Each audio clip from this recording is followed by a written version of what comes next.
Hello students. आज के इस वीडियो का टॉपिक है experimental study of photo electric effect. आपको बताएं कि हेलवॉच और लिनार्ड ने फोटो इलेक्ट्रिक इफेक्ट को समझने के लिए कई एक्सपेरिमेंट की एक सीरीज की, जहां पर हम लोगों को भी आज उन्हीं के एक्सपेरिमेंट को पढ़ते हुए समझना है कि फोटो इलेक्ट्रिक इफेक्ट पर किन फैक्टर्स का और किस तरीके से प्रभाव पड़ता है। तो सबसे पहले इस एक्सपेरिमेंट का सेटअप क्या था, पहले हम लोग को वो समझना होगा। तो सबसे पहले यहाँ पर हम लोग बात करते हैं कि हमें एक इवैक्यूएटेड ग्लास ट्यूब चाहिए जिसमें दो इलेक्ट्रोड लगे हैं। एक फोटो सेंसिटिव मटेरियल का है जिसको हम लोगों ने कैथोड प्लेट बोल दिया, कैथोड प्लेट को हम लोग प्लेट सी भी कह देंगे, और दूसरे को हम लोगों ने एनोड बना दिया है जिसको हम लोग ए प्लेट के नाम से भी जानेंगे, प्लेट ए या फिर एनोड कह दिया। और इस एनोड प्लेट को हम लोग कलेक्टर प्लेट भी कह सकते हैं। इसके साथ ही हमको चाहिए एक मोनोक्रोमेटिक लाइट सोर्स जिसको हम लोग एस सिंबल से रिप्रेजेंट कर सकते हैं। एक मोनोक्रोमेटिक लाइट सोर्स चाहिए जिसकी वेवलेंथ सफिशिएंटली स्मॉल होनी चाहिए, यानी कि थ्रेशोल्ड वेवलेंथ से कम होनी चाहिए, जिससे कि फोटो इलेक्ट्रिक एमिशन यहाँ पर हो सके। अब यहाँ पर एक बात इम्पॉर्टेंट है कि जो लाइट कैथोड पर गिरेगी, सोर्स से जो लाइट कैथोड पर आएगी, उसको एक स्पेशल विंडो से लाया जाता है जिसे हम लोग क्वार्ट्ज विंडो कहते हैं। ठीक है ना, क्या नाम देते हैं? Quartz window. अब हम लोगों को बात करना है कि कैथोड और एनोड के बीच एक बैटरी लगानी है जिससे कि उनके बीच एक पोटेंशियल डिफरेंस मेंटेन किया जाए, और जो सप्लाई होगी बैटरी की उसको एक डिवाइस से गुजारते हैं जिसको हम लोग कम्यूटेटर कहते हैं। Commutator is a device for reversing the direction of flow of current. तो करंट की डायरेक्शन को जब भी हमको चेंज करना होगा, रिवर्स करना होगा, तो इसी कम्यूटेटर का हम लोग इस्तेमाल करेंगे। अब यहाँ पर हमारे लिए ये जानना जरूरी है कि आखिर इस एक्सपेरिमेंट में हम लोग किन बातों के बारे में डिस्कशन करेंगे, किन पॉइंट्स पर बात चलेगी हमारी। तो यहाँ पर सबसे पहले आपको बता दें कि जो सोर्स से इंसिडेंट लाइट निकलती है, जो सोर्स से लाइट निकलेगी, उसकी इंटेंसिटी से फोटो करंट पर क्या प्रभाव पड़ेगा। जो बैटरी हम लोगों ने अप्लाई की है, उस बैटरी के पोटेंशियल डिफरेंस से फोटो करंट पर क्या प्रभाव पड़ेगा। यहाँ पर एक नए टर्म स्टॉपिंग पोटेंशियल के बारे में जानेंगे, और ये जानेंगे कि स्टॉपिंग पोटेंशियल पर इंसिडेंट रेडिएशन की फ्रीक्वेंसी का क्या फर्क पड़ेगा। तो चलिए एक एक करके हम लोग बातों को डिस्कस करेंगे। सबसे पहले बात करने चल रहे हैं effect of intensity of light on photo current, यानी कि जो इंसिडेंट लाइट है उसकी इंटेंसिटी से फोटो करंट पर क्या प्रभाव पड़ेगा। तो सबसे पहले आपको यहाँ पर ये ध्यान रखना है कि एक्सपेरिमेंट में जो कैथोड प्लेट है उसको बैटरी के निगेटिव से जोड़ा गया है और एनोड प्लेट को बैटरी के पॉजिटिव टर्मिनल से जोड़ा गया है, जिससे कि प्लेट सी से निकलने वाले इलेक्ट्रॉन्स को कलेक्टर प्लेट ए की तरफ खींचा जा सके। अब थोड़ा सा ध्यान दीजिएगा क्योंकि यहाँ पर हम लोगों को रेडिएशन की इंटेंसिटी और फोटो करंट का वेरिएशन देखना है, इसलिए बाकी फैक्टर्स जैसे कि फ्रीक्वेंसी ऑफ रेडिएशन, यानी कि रेडिएशन की फ्रीक्वेंसी को, एक्सेलरेटिंग पोटेंशियल डिफरेंस को कांस्टेंट कर दिया जाएगा। ठीक है ना। और अब इंसिडेंट रेडिएशन की इंटेंसिटी को लगातार चेंज किया जाएगा और उसकी डिफरेंट इंटेंसिटी की वैल्यूज पर करंट की रीडिंग को ऑब्जर्व किया जाएगा। जब इन सारी रीडिंग्स को देखा गया तो यहाँ से ये पता चला कि photo current increases linearly with the intensity of incident light, कि इंसिडेंट लाइट की इंटेंसिटी जैसे जैसे बढ़ती जाती है वैसे वैसे फोटो करंट भी बढ़ती जाती है, जैसा कि यहाँ पर ग्राफ में भी दिखाया गया है। क्योंकि photo current number of electron emitted per second के डायरेक्टली प्रोपोर्शनल होती है। जो फोटो करंट होती है वो number of electrons emitted per second के डायरेक्टली प्रोपोर्शनल होती है, जैसे कि इस रिलेशन में हम लोग देख सकते हैं I is equal to N upon T into E। तो इस एक्सपेरिमेंट से हमें ये पता चलता है कि intensity of incident radiation, photo current और number of electrons emitted per second from cathode, ये सभी आपस में एक दूसरे से इंटरलिंक्ड होते हैं। और फाइनली हमें इस एक्सपेरिमेंट से ये रिजल्ट मिलता है कि intensity of radiation is directly proportional to the number of electrons emitted per second from cathode. अगर अभी भी आपको थोड़ी सी प्रॉब्लम हो रही इसे समझने में, तो आप फाइनली कुछ पॉइंट्स देख सकते हैं कि रेडिएशन की इंटेंसिटी जितनी ज़्यादा होगी, रेडिएशन में नंबर ऑफ फोटॉन्स उतने ही ज़्यादा होंगे। जब ज़्यादा फोटॉन्स कैथोड पर गिरेंगे तो कैथोड से निकलने वाले इलेक्ट्रॉन्स भी ज़्यादा होंगे और फोटो करंट भी ज़्यादा हो जाएगी। तो अब हम लोग यहाँ पर बात करेंगे इसी एक्सपेरिमेंट के अगले फैक्टर पर, जो कि होगा effect of potential on photo current, यानी कि फोटो करंट पर जो पोटेंशियल डिफरेंस होगा इसका क्या फ़र्क पड़ेगा। तो जैसा कि यहाँ पर हम आपको बता दें कि पोटेंशियल डिफरेंस जो एनोड और कैथोड के बीच होगा इसे हम लोग VAC से रिप्रेजेंट करेंगे, यानी कि एनोड और कैथोड के बीच के पोटेंशियल डिफरेंस को VAC लिखा जाएगा। और पूरे एक्सपेरिमेंट में ये ध्यान रखिएगा कि VAC को हमेशा कम्यूटेटर की मदद से बदला जा सकता है। और VAC को यहाँ पर इस एक्सपेरिमेंट में अभी हम लोग 3 पार्ट में पढ़ेंगे। एक बार VAC को पॉजिटिव रखा जाएगा, VAC पॉजिटिव होगा इसका मतलब एनोड पॉजिटिव रहेगा और कैथोड निगेटिव रहेगा। एक बार VAC को 0 कर दिया जाएगा, मतलब बैटरी को सर्किट से रिमूव कर दिया जाएगा। उसके बाद में VAC को निगेटिव रखा जाएगा, यानी कि पोलैरिटी को कम्यूटेटर की मदद से रिवर्स कर दिया जाएगा और एनोड को निगेटिव बना दिया जाएगा और कैथोड को पॉजिटिव कर दिया जाएगा। चलिए बात करते हैं अब इस एक्सपेरिमेंट के सबसे पहले स्टेप पर, जहां पर हम लोगों ने VAC को अभी पॉजिटिव रखा हुआ है और अब हमें पढ़ना है कि पोटेंशियल से फोटो करंट पर क्या फ़र्क पड़ेगा। तो सबसे पहले जैसा कि आपको पता है इसका सेटअप हमने बताया था। यहाँ पर आपको एक इवैक्यूएटेड ग्लास ट्यूब चाहिए, एक मोनोक्रोमेटिक लाइट सोर्स चाहिए जिससे कि लाइट क्वार्ट्ज विंडो से होते हुए कैथोड प्लेट पर जाएगी। 2 इलेक्ट्रोड हैं यहाँ पर, एक कैथोड और दूसरा एनोड। कैथोड को हम लोग प्लेट C या फिर एमिटर प्लेट भी कह सकते हैं और एनोड को हम लोग प्लेट A या फिर कलेक्टर प्लेट भी कह सकते हैं। और जैसा कि आपको पता है कि VAC यहाँ पर भी पॉजिटिव है, ऐसा तभी हो सकता है जब एनोड को पॉजिटिव यानी कि हाई पोटेंशियल पर रखा जाएगा और कैथोड को निगेटिव यानी कि लो पोटेंशियल पर रखा जाएगा। और तभी लिखा जा सकता है कि VAC is equal to VA minus VC। आपको पता है VA हाई पोटेंशियल है, तो जब लो पोटेंशियल को घटाएंगे तो ये आंसर हमेशा पॉजिटिव आने वाला है। तो यहाँ पर पोटेंशियल के इफेक्ट को जब हम लोग फोटो करंट पर पढ़ेंगे तो सबसे पहले आपको ध्यान रखना है कि जो इंसिडेंट लाइट की जो फ्रीक्वेंसी है वो फ्रीक्वेंसी कांस्टेंट रहेगी। इंटेंसिटी ऑफ इंसिडेंट लाइट भी कांस्टेंट रहेगी, लेकिन यहाँ पर छोटी सी बात आपको ध्यान रखनी है कि इंटेंसिटी को भी अभी हम लोग वेरी करेंगे। तो अभी इंटेंसिटी की किसी वैल्यू I1 पर इसको हमने फिक्स कर दिया, सर्किट को ऑन किया। जैसे ही लाइट सोर्स से लाइट को कैथोड पर गिराया जाता है, कैथोड से इलेक्ट्रॉन्स निकलने लगते हैं और एनोड की तरफ जाने लगते हैं और इलेक्ट्रॉन्स के फ्लो की वजह से ट्यूब में एक फोटो करंट डेवलप हो जाती है। जैसे ही इलेक्ट्रॉन्स चलना स्टार्ट करते हैं ट्यूब में एक फोटो करंट चलना स्टार्ट हो जाती है। अब जैसे ही हम लोगों ने VAC को बढ़ाना शुरू किया तो हमें एक्सपेरिमेंटल डाटा से पता चला कि VAC के बढ़ाने पर फोटो करंट नॉन लीनियरली बढ़ने लगी। जैसा कि आपको पता है कि ओम्स लॉ में बताया गया था कि वोल्टेज के बढ़ाने पर करंट लीनियरली रिलेशन में बढ़ती है और यहाँ पर करंट नॉन लीनियर बढ़ रही है। इसका मतलब यहाँ पर करंट और वोल्टेज के बीच का जो रिलेशन है वो ओम्स लॉ को फॉलो नहीं करता है। तो जैसे जैसे हम लोग VAC को बढ़ाते जा रहे थे फोटो करंट की वैल्यू वैसे वैसे बढ़ती जा रही थी, लेकिन VAC की एक ऐसी वैल्यू आई जहां पर फोटो करंट अपनी मैक्सिमम वैल्यू पर जाकर के कांस्टेंट हो गई और उसी मैक्सिमम वैल्यू को हम लोग सैचुरेशन फोटो करंट कहते हैं। यानी कि करंट की मैक्सिमम वैल्यू को जो कि कांस्टेंट हो जाती है, इसके बाद VAC को बढ़ाने पर उस फोटो करंट पर कोई फर्क नहीं पड़ता है, उसी फोटो करंट को हम लोग सैचुरेशन फोटो करंट कहते हैं। तो इस एक्सपेरिमेंट से हमें ये पता चला कि जो फोटो करंट है वो VAC पर भी डिपेंड करती है।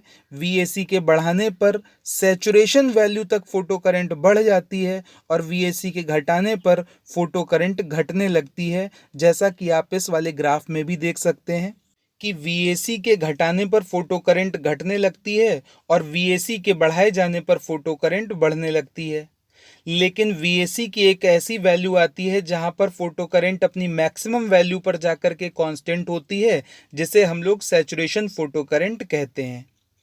तो चलिए अब हम लोग बात करेंगे इंसिडेंट लाइट की फ्रीक्वेंसी को सेम रखते हुए बस उसकी इंटेंसिटी को I1 से बढ़ा करके I2 कर दिया जाए। तो अगर उसकी इंटेंसिटी को बढ़ा करके I2 कर दिया गया और फिर से वही एक्सपेरिमेंट रिपीट किया गया, तो ऐसा देखने को मिला कि सैचुरेशन फोटो करंट की वैल्यू इस बार पहली बार से ज़्यादा मिली। इसका मतलब हमें इस एक्सपेरिमेंट से ये पता चल गया कि इंटेंसिटी बढ़ाने से सैचुरेशन फोटो करंट भी बढ़ जाती है। तो सबसे पहले एक्सपेरिमेंट जहां पर हम लोगों ने इंटेंसिटी और फोटो करंट का रिलेशन पढ़ा था, और इस वाले एक्सपेरिमेंट को मिला करके हम लोग कह सकते हैं कि इंटेंसिटी ऑफ लाइट को बढ़ाने से फोटो करंट बढ़ती है और साथ ही साथ इंटेंसिटी बढ़ाने से सैचुरेशन फोटो करंट की वैल्यू भी बढ़ जाती है। अब हम लोग बात करते हैं इसी एक्सपेरिमेंट के सेकेंड स्टेप पर, जहां पर सर्किट से बैटरी को रिमूव करा दिया गया। मतलब जो VAC अभी तक पॉजिटिव पर मेंटेन था, अब उस VAC की वैल्यू 0 हो जाएगी। और जैसा कि आप लोगों को पता है कि ओम्स लॉ के अकॉर्डिंग बिना पोटेंशियल डिफरेंस के सर्किट में कोई भी करंट का फ्लो नहीं होता है, लेकिन यहाँ वैसा देखने को नहीं मिला। यहाँ बैटरी के रिमूव करने पर सर्किट में करंट मिनिमम हो गई, लेकिन अभी भी 0 नहीं हुई। और ऐसा क्यों हुआ? क्योंकि यहाँ पर इलेक्ट्रॉन्स का फ्लो लगातार चल रहा था। तो चलिए देखते हैं क्या हुआ था यहाँ पर, कि जैसे ही फोटोन मेटल पर आकर के गिरा, तो उस मेटल से एक इलेक्ट्रॉन इजेक्ट हुआ और उसी फोटोन ने उस इजेक्टेड इलेक्ट्रॉन को अपनी एनर्जी का कुछ पार्ट काइनेटिक एनर्जी के फॉर्म में प्रोवाइड करा दिया, और उस काइनेटिक एनर्जी को लेकर के वो इलेक्ट्रॉन एनोड की तरफ चलने लगा। इसी वजह से यहाँ पर अभी फोटो करंट की वैल्यू 0 नहीं हुई। यहाँ पर आपको एक बात बहुत ज़्यादा ध्यान में रखनी है कि जितने भी इलेक्ट्रॉन्स इजेक्ट होंगे मेटल सरफेस से, उन सभी इलेक्ट्रॉन्स की काइनेटिक एनर्जी बराबर नहीं होती है।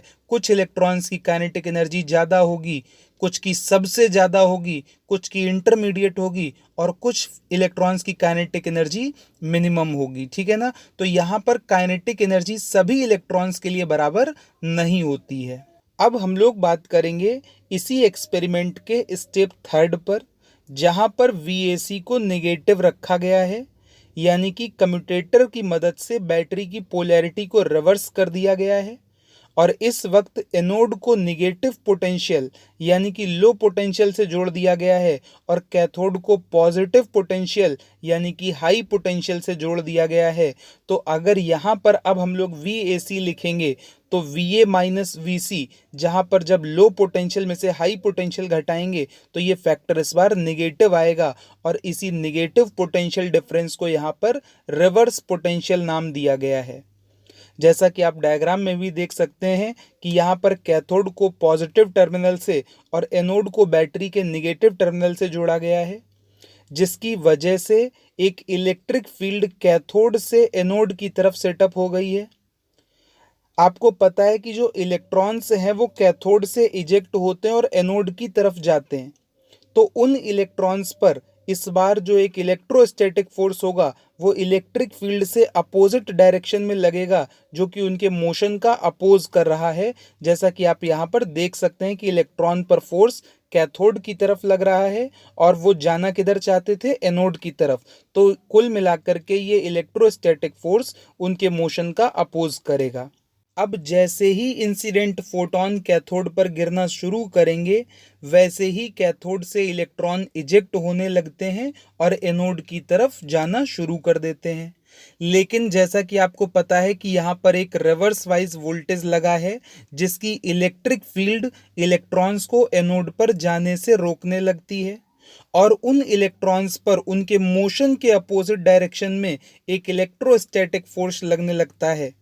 जैसा कि अभी आपको बताया हमने कि सभी इलेक्ट्रॉन्स की काइनेटिक एनर्जी बराबर नहीं होती है। तो कुछ इलेक्ट्रॉन्स जिनकी काइनेटिक एनर्जी कम थी, वो तो रुकना शुरू हो गए, और कुछ इलेक्ट्रॉन्स जिनकी काइनेटिक एनर्जी बहुत ही कम थी, वो वापस भी जाने लगे। लेकिन अभी भी कुछ ऐसे इलेक्ट्रॉन थे जिनकी काइनेटिक एनर्जी ज़्यादा हुआ करती थी, वो अभी भी एनोड की तरफ जा रहे थे, और रिवर्स वाइज वोल्टेज में भी हमें फोटो करंट देखने को मिल रही थी। लेकिन जैसे जैसे रिवर्स वाइज वोल्टेज बढ़ाते जा रहे थे, फोटो करंट की वैल्यू घटती जा रही थी, क्योंकि अभी भी कुछ इलेक्ट्रॉन्स ऐसे थे जिनकी काइनेटिक एनर्जी सबसे ज़्यादा थी, जिसको अब यहाँ पर हम लोग के मैक्स बोलेंगे।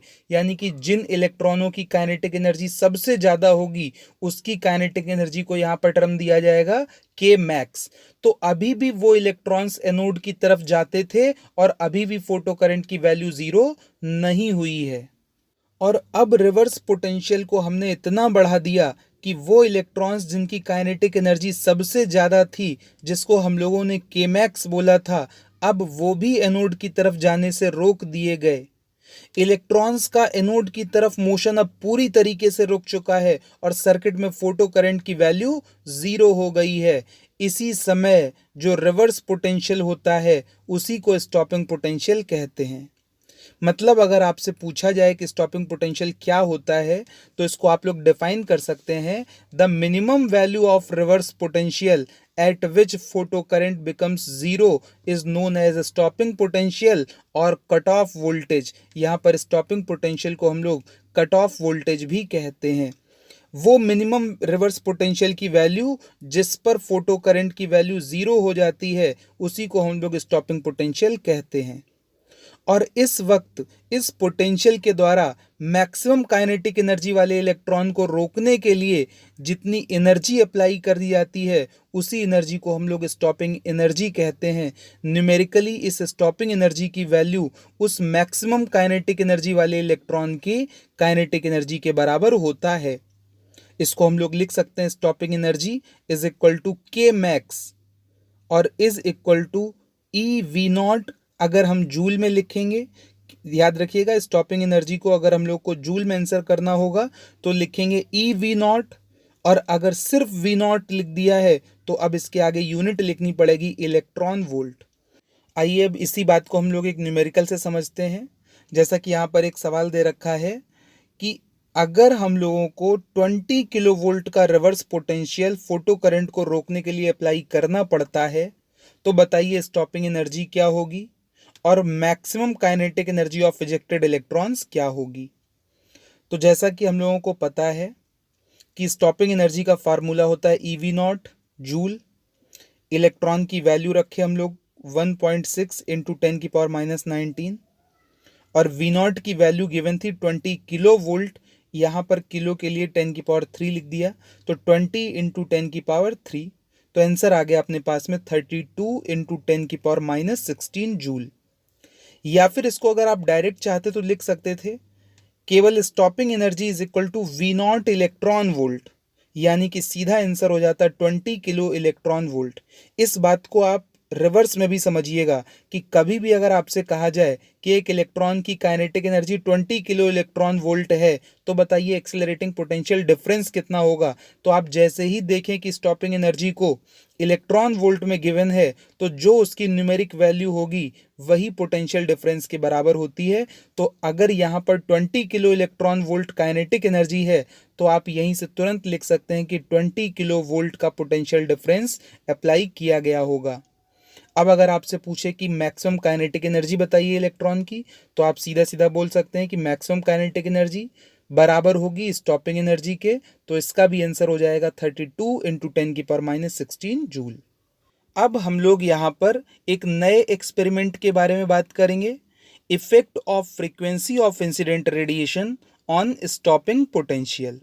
तो जैसा कि आपको पता है कि अब हम लोग फ्रीक्वेंसी और स्टॉपिंग पोटेंशियल के बारे में पढ़ेंगे, तो यहाँ पर हमें इंसिडेंट रेडिएशन की इंटेंसिटी को कांस्टेंट रखना होगा और अब धीरे धीरे हम लोग फोटॉन की फ्रीक्वेंसी को बढ़ाना शुरू करेंगे। मान लिया कि पहले रेडिएशन की फ्रीक्वेंसी न्यू 1 थी, फिर न्यू 2 और फिर न्यू 3, जहाँ पर न्यू 3 सबसे ज़्यादा है, न्यू 2 उससे कम है और न्यू 1 सबसे कम है। तो यहाँ पर रेडिएशन की डिफरेंट फ्रीक्वेंसी पर जो वेरिएशन देखने को मिला वो इस ग्राफ में दिखाया गया है। जैसा कि आप देख सकते हैं कि फ्रीक्वेंसी न्यू 3 सबसे ज़्यादा है और फ्रीक्वेंसी न्यू 1 सबसे कम है। तो न्यू 1 के करस्पॉन्डिंग स्टॉपिंग पोटेंशियल सबसे कम मिला है और न्यू 3 के करस्पॉन्डिंग स्टॉपिंग पोटेंशियल सबसे ज़्यादा मिला है। लेकिन आप देख रहे हैं कि सैचुरेशन फोटो करंट सभी के लिए बराबर है। तो अब इस ग्राफ को देखकर क्या कंक्लूजन निकलते हैं उन पर हम लोग बात करते हैं। तो सबसे पहला पॉइंट यहाँ पर होगा कि saturation photo current frequency of radiation पर डिपेंड नहीं करेगी। मतलब फ्रीक्वेंसी कुछ भी रहे, सैचुरेशन फोटो करंट का उससे कोई फर्क नहीं पड़ता है। और इसी के साथ हम लोगों को ये पता चला कि फ्रीक्वेंसी के बढ़ाने पर स्टॉपिंग पोटेंशियल भी बढ़ता है, क्योंकि हमें पता है कि फ्रीक्वेंसी न्यू 1 सबसे कम थी और फ्रीक्वेंसी न्यू 3 सबसे ज़्यादा है। और न्यू 3 के करस्पॉन्डिंग जो पोटेंशियल डिफरेंस देखने को मिला, जो स्टॉपिंग पोटेंशियल देखने को मिला, वो सबसे ज़्यादा था और न्यू 1 के करस्पॉन्डिंग स्टॉपिंग पोटेंशियल सबसे कम था। जैसा कि आपको पता है कि इलेक्ट्रॉन की मैक्सिमम काइनेटिक एनर्जी जितनी ज़्यादा होती है, उसे रोकने के लिए स्टॉपिंग पोटेंशियल भी उतना ज़्यादा लगाना होता है। या फिर इसी बात को हम लोग ऐसे भी कह सकते हैं कि अगर स्टॉपिंग पोटेंशियल ज़्यादा होगा तो इसका मतलब उस इलेक्ट्रॉन की काइनेटिक एनर्जी भी ज़्यादा रही होगी। तो जैसा कि हम लोग यहाँ पर देख रहे हैं कि न्यू 3 सबसे ज़्यादा है और न्यू 1 सबसे कम है, यानी कि न्यू 1 सबसे कम, न्यू 2 उससे ज़्यादा, न्यू 3 सबसे ज़्यादा। और साथ ही साथ हम लोगों ने ये भी देखा कि स्टॉपिंग पोटेंशियल 1 सबसे कम, स्टॉपिंग पोटेंशियल 2 उससे ज़्यादा और स्टॉपिंग पोटेंशियल 3 सबसे ज़्यादा। तो यहाँ पर इस बात को सीधा सीधा कहा जा सकता है कि पहले वाले इलेक्ट्रॉन की काइनेटिक एनर्जी सबसे कम, फिर उसके बाद काइनेटिक एनर्जी बढ़ गई और फिर तीसरे नंबर पर काइनेटिक एनर्जी सबसे ज़्यादा हो गई। यानी कि जैसे जैसे फ्रीक्वेंसी को बढ़ाते गए काइनेटिक एनर्जी भी बढ़ती चली गई। इसका मतलब हम लोग ये कह सकते हैं कि इजेक्टेड इलेक्ट्रॉन की काइनेटिक एनर्जी इंसिडेंट फोटोन की फ्रीक्वेंसी पर डिपेंड करती है। तो इस प्रकार से इस एक्सपेरिमेंट के फाइनल रिजल्ट को हम लोग इस प्रकार से समझ सकते हैं कि इंसिडेंट फोटोन की फ्रीक्वेंसी जितनी ज़्यादा होगी, इजेक्टेड इलेक्ट्रॉन की काइनेटिक एनर्जी भी उतनी ज़्यादा होगी तथा मैक्सिमम काइनेटिक एनर्जी भी ज़्यादा होगी। और साथ ही साथ मैक्सिमम काइनेटिक एनर्जी जितनी ज़्यादा होगी, उस इलेक्ट्रॉन को रोकने के लिए हमें उतना ही ज़्यादा स्टॉपिंग पोटेंशियल भी लगाना पड़ेगा। तो फाइनली हम लोग कह सकते हैं stopping potential is directly proportional to the frequency of incident radiation as well as maximum kinetic energy of electron is directly proportional to the frequency of incident radiation. Experiments के डाटा से ये पता चला कि स्टॉपिंग पोटेंशियल और frequency of incident light के बीच graph हमेशा straight line बनेगा, भले ही मेटल कोई सी भी ली जाए। तो यहाँ पर जैसा कि आप ग्राफ देख सकते हैं, दो मेटल्स ए और बी के लिए बना हुआ है स्टॉपिंग पोटेंशियल और फ्रीक्वेंसी के साथ में। अगर इंसिडेंट लाइट की फ्रीक्वेंसी मेटल की थ्रेशोल्ड फ्रीक्वेंसी से कम होगी तो यहाँ पर कोई भी फोटो इलेक्ट्रिक एमिशन नहीं होगा। और अलग अलग फोटो सेंसिटिव मेटल अलग अलग लाइट फ्रीक्वेंसी के लिए रिस्पॉन्स करती हैं। जैसे कि जिंक केवल अल्ट्रावायलेट लाइट के लिए ही फोटो इलेक्ट्रिक इफेक्ट शो करती है, ये सेंसिटिव नहीं होती है विजुअल लाइट के लिए। मतलब विजुअल लाइट से जिंक पर फोटो इलेक्ट्रिक इफेक्ट नहीं कराया जा सकता है। और एक पॉइंट यहाँ पर बहुत ही इम्पॉर्टेंट है कि फोटो इलेक्ट्रिक इफेक्ट एक इंस्टेंटेनियस प्रोसेस होता है। मतलब फोटोन के गिरने और इलेक्ट्रॉन के निकलने में कोई टाइम लैग नहीं होना चाहिए, और अगर ये टाइम लैग है भी तो 10⁻⁹ सेकेंड का है, जिसको हम बिल्कुल निगलेक्ट कर सकते हैं। अब यहाँ पर देखिएगा क्वेश्चन में हम लोगों को एक ग्राफ गिवन है, IV ग्राफ है 3 डिफरेंट इंसिडेंट रेडिएशन के लिए। इसमें हम लोगों को इनके स्टॉपिंग पोटेंशियल, इनकी इंटेंसिटी और इनकी फ्रीक्वेंसी के बारे में कमेंट करना है। तो जैसा कि इस ग्राफ में हमें दिखाई पड़ रहा है कि तीनों कर्व के लिए स्टॉपिंग पोटेंशियल की वैल्यू सेम है और सैचुरेशन फोटो करंट की वैल्यू डिफरेंट है। तो जैसा कि आपको पता है कि saturation photo current is directly proportional to the intensity of radiation. तो सैचुरेशन फोटो करंट जितना ज़्यादा होगा, इंटेंसिटी ऑफ रेडिएशन उतना ज़्यादा होगा। तो जैसा कि हम देख पा रहे हैं यहाँ पर तीसरे वाले कर्व के लिए सैचुरेशन फोटो करंट सबसे ज़्यादा है, तो I3 सबसे ज़्यादा हो जाएगा। उससे कम फोटो करंट I2 के लिए है, तो इंटेंसिटी I2 उससे कम हो जाएगा। और सबसे कम फोटो करंट हमें पहले वाले ग्राफ में दिख रही है, तो यानी कि इंटेंसिटी I1 सबसे कम हो जाएगी। इसके साथ ही आपने देखा कि स्टॉपिंग पोटेंशियल सभी कर्व के लिए बराबर है। और stopping potential frequency of light के डायरेक्टली प्रोपोर्शनल होता है। तो क्योंकि सभी का स्टॉपिंग पोटेंशियल बराबर है, इसीलिए सभी रेडिएशन की फ्रीक्वेंसी आपस में बराबर हो जाएगी। आइए अब यहाँ पर देखते हैं, एक दूसरा ग्राफिकल क्वेश्चन हम लोगों को गिवन है। तो जैसा कि आप देख रहे हैं यहाँ पर इस दिए गए ग्राफ में 3 कर्व बने हुए हैं, कर्व 1, कर्व 2 और कर्व 3। तो आइए सबसे पहले इसके सॉल्यूशन पर हम लोग डिस्कशन करते हैं। क्योंकि हमें दिखाई पड़ रहा है कि वी नॉट डैश यानी कि स्टॉपिंग पोटेंशियल डैश जिसको हमने मान रखा है वो ज़्यादा है वी नॉट के कंपेयर में, और stopping potential is directly proportional to the frequency. इसलिए हम लोग ये कह सकते हैं कि कर्व 3 का स्टॉपिंग पोटेंशियल ज़्यादा है और कर्व 1 और 2 का स्टॉपिंग पोटेंशियल आपस में बराबर है और कर्व 3 से कम है। तो इसलिए इनकी फ्रीक्वेंसी के साथ में रिलेशन बनाया जा सकता है। ν3 सबसे ज़्यादा, ν2 और ν1 आपस में बराबर लेकिन ν3 से कम हो जाएंगे, क्योंकि जैसा कि आपको पता है कि स्टॉपिंग पोटेंशियल जिसके लिए ज़्यादा होगा उसी के लिए फ्रीक्वेंसी ज़्यादा हो जाएगी। अब बात करते हैं दूसरे नंबर पर हम लोग कि सैचुरेशन फोटो करंट की भी यहाँ पर 2 वैल्यूज़ देखने को मिल रही हैं।